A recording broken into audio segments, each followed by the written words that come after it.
ตัวนี้กะฮอดอีหยังหอยไม่ซังปีงไก่เอาบ่กินอยู่บ่ล่ะ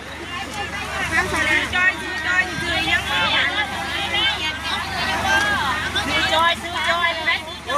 เอามาจากตัวน้ำดื่มไหมน้ำดื่มเอาว่ามีไก่ตัวนี้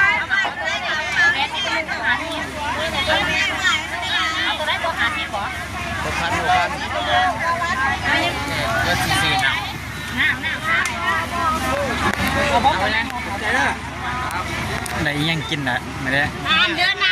ง่ายเขาเด้อ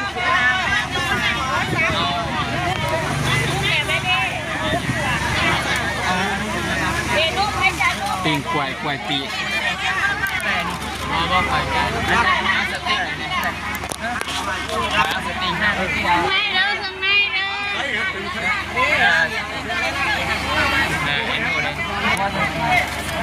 เป็นอะไรเด็ก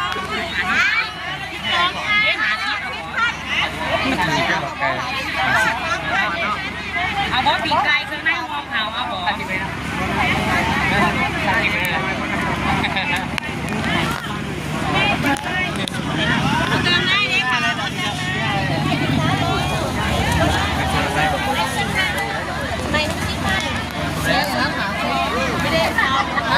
ฮะ